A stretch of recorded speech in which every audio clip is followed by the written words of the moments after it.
제1장 신사와 리어카. 서울 서북쪽 오래된 연립주택과 폐업한 상점들이 늘어선 한 골목. 햇살은 아직 따갑게 내리쬐고 낡은 전신주엔 종이로 만든 전단이 너덜거리며 바람에 흔들리고 있었다. 그 골목을 하루도 빠짐없이 걸어오는 남자가 있었다. 회색 중절모와 베이지색 리넨 재킷. 매끈하게 닦인 갈색 구두에 주름 하나 없는 바지. 그리고 손에는 묵직한 리어카 한 대. 그 속엔 빈 박스와 종이, 가끔씩 녹슨 고철덩이들이 실려 있었다. 박윤철 67세. 동네 주민들은 그를 리어카 신사라 불렀다. 누구는 웃으며 누구는 비웃듯 그렇게 부른다. 그의 존재는 동네에서 오래됐지만 정작 그에 대해 아는 이는 거의 없었다. 윤철은 사람들의 시선을 개의치 않았다. 그는 그저 매일 같은 시간에 같은 골목을 같은 속도로 걷고 또 걸었다. 마치 리듬을 새긴 듯 한 발 한 발 조용히 자신만의 음악을 따라가듯이 말이다. 그러던 어느 날이었다. 편의점 앞에서 컵라면을 먹던 청년이 윤철을 향해 한마디 던졌다. 그 청년의 이름은 장도훈, 28세. 수년째 공시 준비를 하며 부모님의 눈치를 보느라 기가 바짝 죽은 상태였지만 적어도 자신보다 아래라 생각한 누군가 앞에선 좀처럼 자존심을 숨기지 못했다. 도훈은 윤철의 차림새를 보고 코웃음을 쳤다. 그 차림에 박스 리어카라니. 모순이라 여겼다. 그리고 말했다. 폼은 참 그럴싸하네요. 근데 그거 끌고 다니시니까 좀 웃겨요. 저 구두가 아까운 인생이네요. 말끝엔 비아냥이 섞여 있었다. 주변 사람 몇이 힐끔거렸지만 말리는 이는 없었다. 도훈은 무심하게 라면, 국물을 마시고 시선을 돌렸다. 하지만 윤철은 발걸음을 멈추지 않았다. 도훈의 말을 들은 듯 못 들은 듯 다만 지나치면서 짧게 말했다. 세상은 보이는 대로만 흘러가지 않죠. 그 말엔 쓴 웃음이 묻어 있었다. 도훈은 찝찝하게 윤철의 뒷모습을 바라봤다. 꼿꼿한 어깨, 흔들리지 않는 발걸음. 리어카를 끌며 저런 태도를 가질 수 있다는 게 오히려 이상하게 느껴졌다. 그날 저녁 동네 골목 반상회 회의실에서 윤철은 조용히 물건을 나르고 있었다. 어르신들의 의자에 쿠션을 깔아주고 냉수를 채워놓으며 말없이 웃었다. 누구도 시키지 않은 일 그러나 매번 자연스럽게 하고 있는 사람이었다. 그 모습을 우연히 멀리서 본 도훈은 다시금 고개를 갸웃했다. 쓸데없이 깔끔한 차림, 쓸데없이 정중한 태도, 쓸데없이 조용한 미소. 그리고 쓸데없이 궁금해지는 인물이었다. 하지만 그는 그 궁금증을 곧 잊기로 했다. 쓸데없는 사람, 쓸데없는 삶이라며 스스로 단정지었다. 그 무렵 윤철은 오래된 공책 한 권을 꺼내들었다. 표지엔 영어와 일본어가 뒤섞인 상호명들이 적혀 있었고 그 아래엔 거래 중단이라는 도장이 찍힌 페이지가 수십 장이었다. 그는 창문을 열고 밤바람을 맞았다. 멀리서 도훈이 친구들과 맥주캔을 들고 웃으며 지나가는 모습이 보였다. 윤철은 조용히 혼잣말을 남겼다. 그때 나도 저 나이였죠. 시간은 흐르고 있었다. 그리고 그 시간 속에서 한 사람의 과거와 한 사람의 미래가 조용히, 아주 조용히 얽히기 시작하고 있었다. 제2장 두 사람의 첫 충돌. 이튿날 아침 하늘은 잿빛 구름으로 가득 차 있었다. 습기 찬 바람이 골목 사이사이로 스며들며 눅눅한 기운을 퍼뜨렸다. 그 와중에도 박윤철은 평소와 다름없이 중절모를 눌러쓰고 리어카를 끌고 있었다. 마치 날씨에 관계없이 자신의 하루를 살아가는 사람처럼 말이다. 반면 장도훈의 아침은 꽤나 버거웠다. 모처럼 면접이 있는 날이었지만 하필이면 어젯밤 친구들과 늦게까지 술을 마신 탓에 눈이 붓고 속이 뒤집혀 있었다. 엄마는 식탁 위에 흰죽을 올려두고도 잔소리는 멈추지 않았다. 또 그 얼굴로 면접 간다고. 그런 정신 상태니까 떨어지는 거야. 도훈은 말없이 식탁을 지나쳐 나갔다. 뒷문을 나선 그는 짙은 한숨을 내뱉었다. 그 순간 마침 길목에서 윤철과 마주쳤다. 그의 손엔 젖은 신문과 구겨진 박스 몇 장이 들려 있었고 구두엔 빗물이 맺혀 있었다. 도훈은 씩 웃으며 말했다. 오늘도 그 차림에 박스십니까? 참 대단하신 삶이네요. 이번엔 윤철이 걸음을 멈췄다. 짧은 침묵이 흐르고 이내 조용한 목소리가 들려왔다. 누군가를 모른 채로 판단하는 건 꽤 위험한 일이죠. 도훈은 뭔가 가슴 한켠이 찌릿했지만 이내 피식 웃으며 받아쳤다. 그럼 알려주시든가요. 그렇게 멋지게 입고 다니시면서 왜 굳이 저런 일 하세요? 설마 철학이라도 있으신 겁니까? 말투엔 조롱이 묻어 있었다. 하지만 윤철은 화내지 않았다. 오히려 도훈을 조용히 바라보다가 이런 말을 꺼냈다. 그대는 지금 너무 많은 것을 잃고 있는 중이에요. 자신도 모르게. 도훈은 그 말을 이해하지 못한 채 등을 돌렸다. 이상한 사람. 의미 없는 말. 그게 그의 판단이었다. 하지만 이상하게도 그 말은 계속 귓가에 맴돌았다. 잃고 있다 자신도 모르게. 그날 오후 도훈은 면접에서 또 한 번 탈락했다. 면접관들은 무표정했고 도훈의 대답은 어딘가 헐겁고 공허했다. 그리고 되묻는 질문에 제대로 대응하지 못한 채 나왔다. 그는 그 길로 집에 가지 않고 동네 뒷산 오르막길에 있는 낡은 정자에 앉았다. 비는 그쳤지만 땅은 여전히 축축했다. 그곳에서 그는 다시 한번 윤철을 떠올렸다. 그대는 지금 너무 많은 것을 잃고 있는 중이에요. 왜 그 말이 자꾸 머릿속에서 맴도는 걸까? 왜 하필이면 그런 사람이 그런 말을 했을까? 잠시 후 골목 아래로 리어카가 지나가는 소리가 들렸다. 도훈은 고개를 돌려 내려다보았다. 윤철은 한 노인의 집 앞에서 박스를 가지런히 정리해주고 있었다. 그 노인은 허리가 굽고 손이 떨렸지만 윤철의 도움에 작은 미소를 지었다. 그 모습을 바라보며 도훈은 무언가 이상한 기분에 휩싸였다. 이건 그냥 박스를 줍는 노인의 일이 아니었다. 그 안엔 뭔가 지금까지 자신이 못 본 것이 숨어 있는 듯 했다. 하지만 도훈은 여전히 윤철의 정체를 알지 못했고 윤철 역시 그저 묵묵히 리어카를 끌며 자신의 하루를 살아가고 있었다. 그리고 그 작은 충돌은 서로의 인생에 아주 조용한 파문을 일으키고 있었다. 제3장 과거의 흔적. 회색빛으로 잠긴 하늘 아래 오래된 건물 사이로 푸른 현수막이 걸렸다. 청년 창업 박람회 청년의 도전, 내일을 잇다. 장도훈은 억지로 끌려온 듯 행사장 입구에 멈춰 섰다.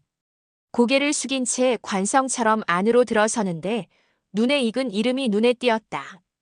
박윤철 회장 특별 강연. 도훈은 순간 걸음을 멈췄다. 익숙한 이름.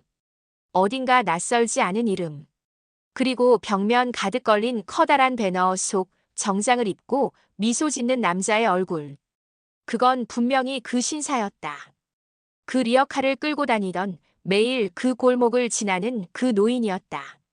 전 저 사람 알아요. 도훈은 조심스레 안내 데스크에 다가갔다. 저 사람 지금도 박스 줍고 다녀요. 아니 혹시 동명이인인가요? 직원은 짧게 웃으며 고개를 저었다. 아니요, 맞아요. 박윤철 회장님.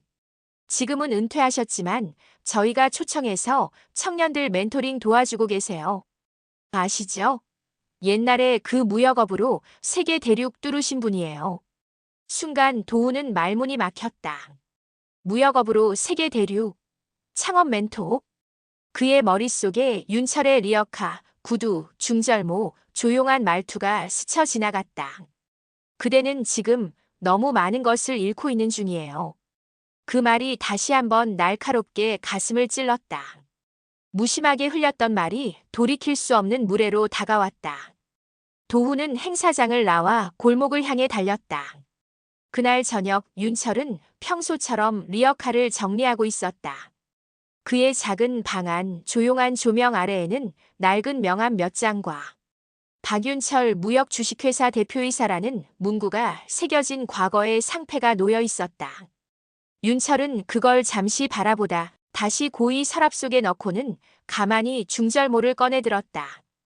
그 순간 문 밖에서 인기척이 났다. 도훈이었다.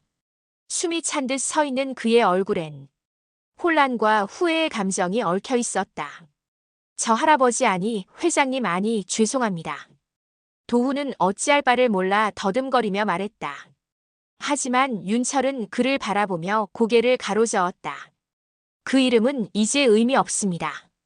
나는 지금 그냥 박윤철이에요. 그의 말은 짧았지만 단단했다. 마치 모든 과거를 스스로 내려놓았다는 듯. 도훈은 한참을 서 있다가 조심스레 물었다. 왜 그러세요? 왜 그렇게 살아가시는 건데요? 윤철은 고요히 리어카 손잡이를 잡았다. 그리고 말했다. 누구나 내려놓을 때가 오죠. 근데 진짜 중요한 건 내려놓은 뒤에 뭘 붙잡느냐예요. 도훈은 그 말의 의미를 모두 이해할 수는 없었지만 그 눈빛만큼은 알 것 같았다. 그건 과거를 넘어서서 삶의 어떤 본질을 꿰뚫고 있는 사람의 눈빛이었다. 그날 밤 도훈은 처음으로 책상에 앉아 텅 빈 노트에 이렇게 적었다. 나 지금 뭘 붙잡고 살아가고 있나.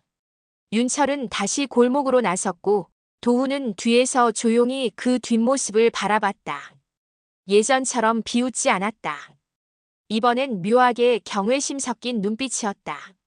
제사장 진짜 이유. 늦은 저녁 골목길 가로등 불빛 아래 윤철은 리어카를 천천히 밀고 있었다. 길 모퉁이마다 쌓인 박스들을 하나씩 정리하며 가끔 멈춰 선 채 허리를 펴고 하늘을 올려다보았다. 그는 매일 이 일을 반복했지만 그 반복 속엔 누군가 알아채지 못할 이유가 숨어 있었다. 그리고 그날 도훈은 다시 그를 찾아왔다. 이번엔 조심스레 조급함 없이 다가왔다. 할아버지 오늘은 그냥 옆에서 좀 같이 걸어도 될까요? 윤철은 놀란 기색도 없이 고개를 끄덕였다. 두 사람은 말없이 골목을 걸었다. 비질하듯 바닥에 닿는 리어카 바퀴 소리가 유일한 대화처럼 들렸다. 도훈이 먼저 입을 열었다. 전 원래 어르신들한테 잘 안 다가가요. 괜히 뭐 뻔한 조언 듣고 싶지도 않고 나이 들면 다 저렇게 사는 거 아닌가 그런 생각도 했고요. 윤철은 말없이 그의 이야기를 들었다.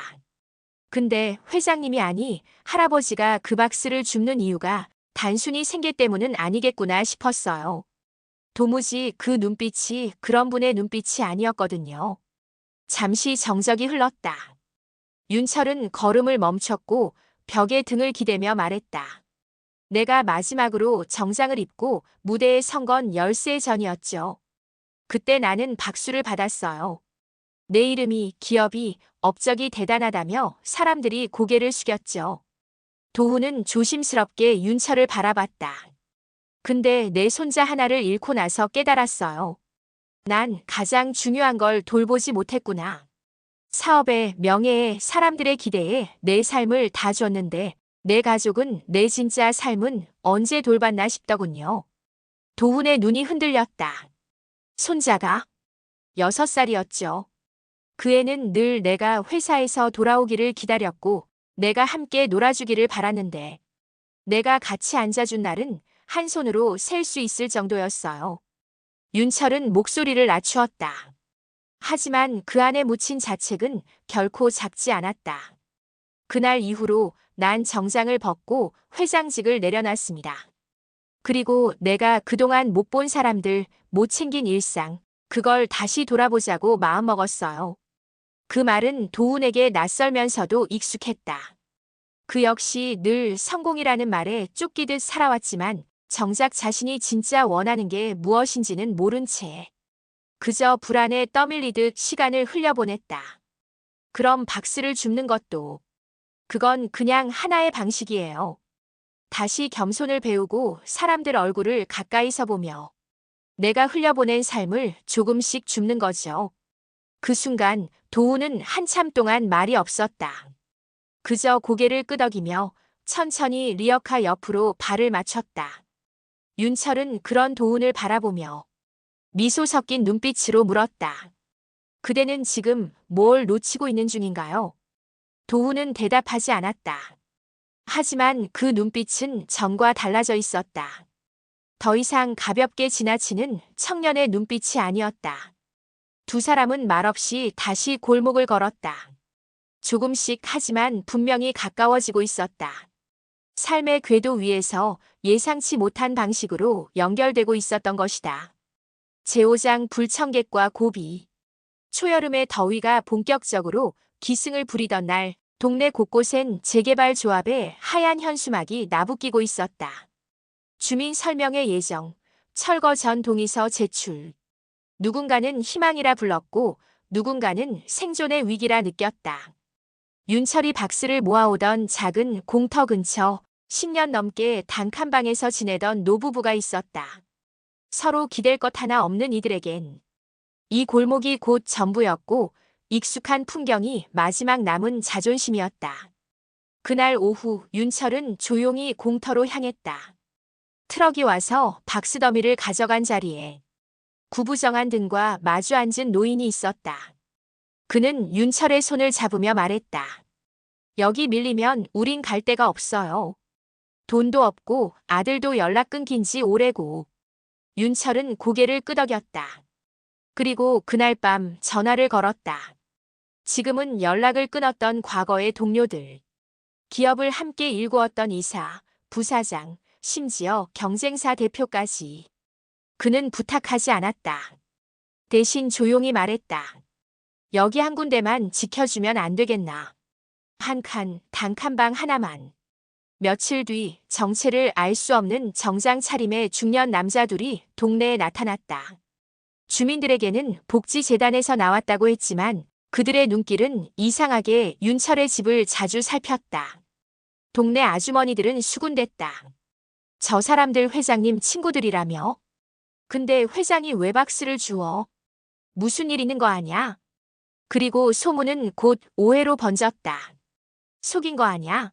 사실 부자면서 일부러 저러는 거래. 그럴 줄 알았어. 괜히 동네 이미지 이용해서 뭐 하려는 거지 뭐. 그 이야기들이 어느새 도훈의 귀에도 들어왔다. 편의점 앞 335 모인 동네 청년들 사이에서 윤철에 대한 수군거림이 이어졌다. 야, 걘 좀 이상하지 않냐? 리어카 끌면서 수트는 왜 입어? 갱 컨셉이지. 노인 컨셉질. 도훈은 조용히 말없이 그 자리를 떠났다. 화가 나서라기보다 뭐라 설명할 수 없는 답답함 때문이었다. 그날 저녁 윤철은 평소보다 늦게 리어카를 밀고 있었다. 도훈은 그를 골목 입구에서 기다렸다. 할아버지, 요즘 동네 분위기 좀 이상해요. 사람들이 뭐라 하기도 하고. 윤철은 잠시 리어카를 멈췄다. 그리고 말없이 그 상자들 사이에서 작은 검은 봉투 하나를 꺼냈다. 그 안엔 동네 할머니들을 위한 쌀 쿠폰, 홀몸 어르신 병원 예약서, 그리고 쓰다만 메모장이 있었다. 메모장 위에는 이런 글귀가 적혀 있었다. 잊히지 않는다면 다시 살아가는 것이다. 도훈은 그 글귀를 보며 천천히 봉투를 덮었다. 그리고 조용히 고개를 숙였다. 왜 이런 걸 혼자 다 하세요? 왜 아무에게도 말 안 하세요?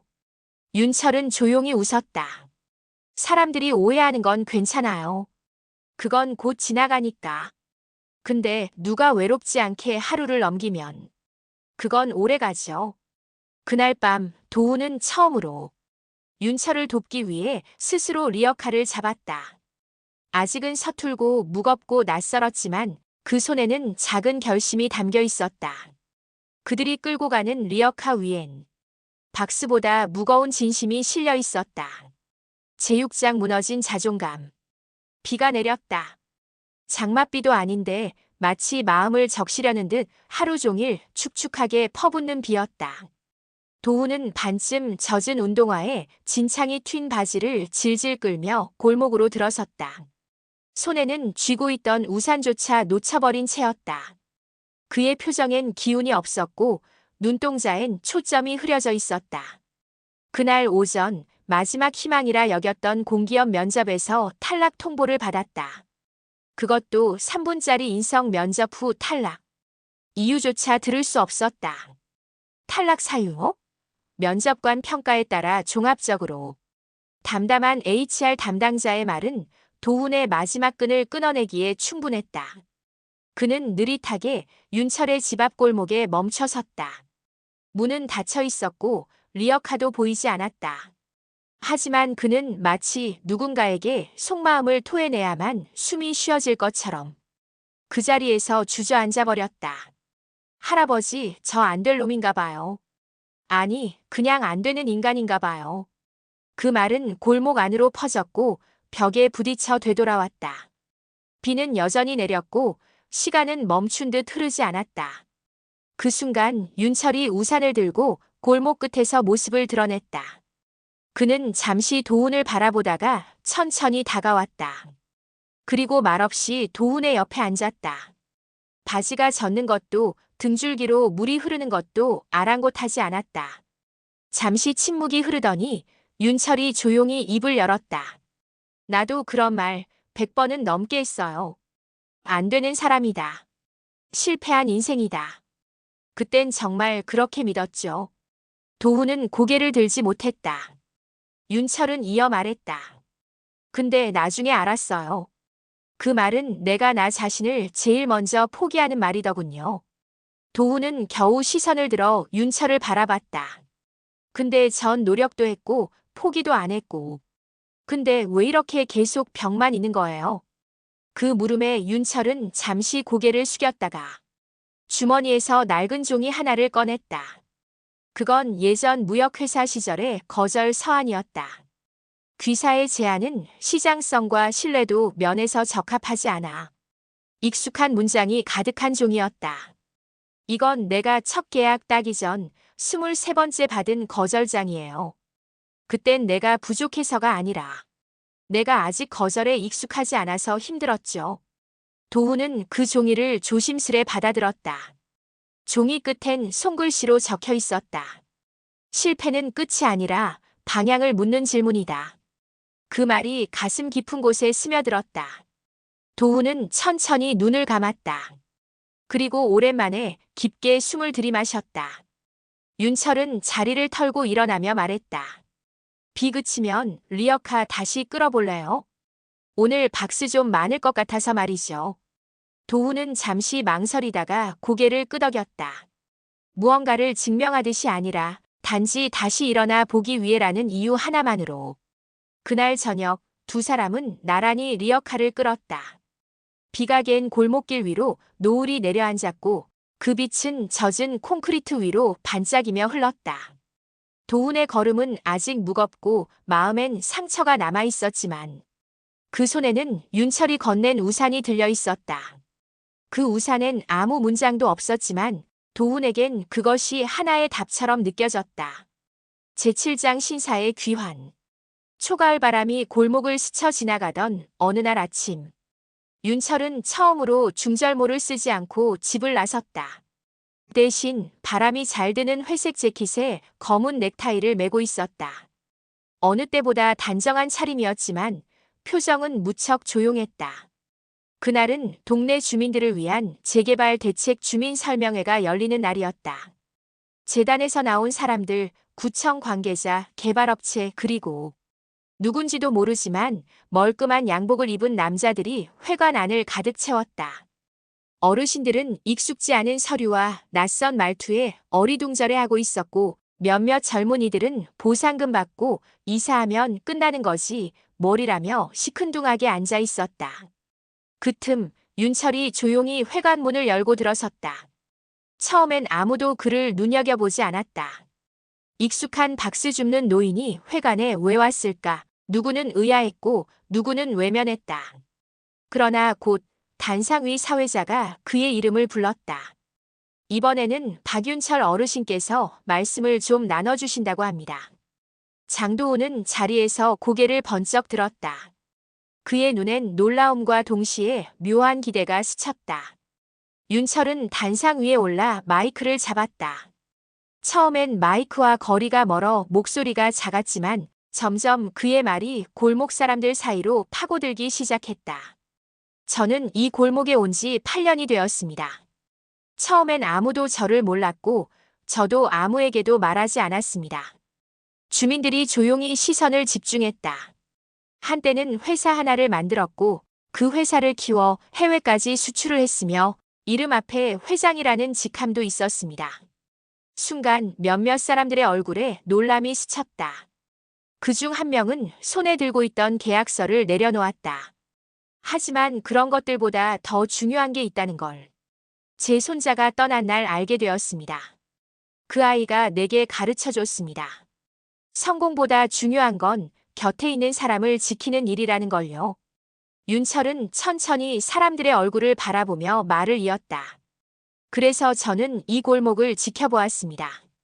여기서 삶을 지키는 사람들, 이 작은 공간이 전부인 분들을요. 뒤쪽에서 누군가 조용히 박수를 쳤다. 그 박수는 곧 몇 사람의 공감을 이끌었고 회관 안은 조용하면서도 묘한 기류로 물들었다. 저는 이제 다시 제 이름을 씁니다. 박윤철 전 무역회사 대표. 그리고 지금은 이 골목의 작은 이웃으로 살아가는 사람입니다. 그 순간 누군가는 자리에서 일어나 윤철에게 손을 내밀었다. 그건 다름 아닌 노부부 중 한 명, 윤철이 쌀 쿠폰을 몰래 넣어두던 집의 주인 할머니였다. 저 그동안 회장님인지도 모르고 쌀만 받았네요. 고맙습니다. 눈가가 붉어진 할머니의 말은 회의장을 물처럼 번졌다. 그리고 그날 이후 골목의 시선은 달라지기 시작했다. 사람들은 윤철을 다시 봤고 도훈은 그 뒤에서 묵묵히 그를 지켜봤다. 윤철은 다시 리어카를 끌었지만 이제 그것은 더 이상 짐을 옮기는 수단만은 아니었다. 그건 마치 과거를 내려놓고 현재를 끌어안는 상징이 되어 있었다. 제8장 골목의 끝, 다시 시작. 계절은 어느덧 가을의 문턱을 넘어가고 있었다.